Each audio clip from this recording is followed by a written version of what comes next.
মানুষ হইয়া মানুষ কেমনে বিক্রি হয়ে যায়। আসলেতে আমাদের আজব মানুষ, মানুষের বৈচিত্র্য নাই। এই হলো আমাদের জামালপুর জেলা বকশীগঞ্জে ভাই। সে আবুল কালাম আজাদ মাইগ্যে ভাই সংসদে বলে যায় আমার এলাকা গরিব কোনো মানুষ শ্রেণী নাই। আসলে ভাই তার চোখেতে এত পর্দা পড়েছিল, তার চোখেতে এই সকালবেলার দৃশ্য কেমন হলো। সে যদি এক নজরে দেখতো রে ভাই আমাদের জামালপুরের দৃশ্য, তাহলে বুক ফেটে কাঁদতো না সে, হেসে হতো মুগ্ধ।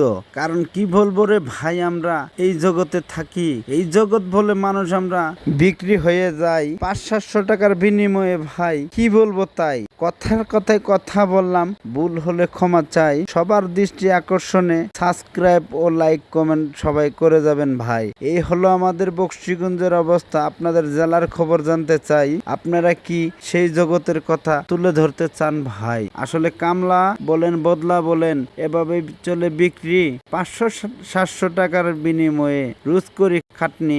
আসলে কি করিব ভাই, আর কি বলবো, আর দুঃখের সীমা নাই আমাদের বলার মতো ভাই। 500 টাকা বাজারে নিলে পাওয়া যায় না কিছু, কি বলিব, বাড়িতে সে মাথা হয়ে যায় নিচু।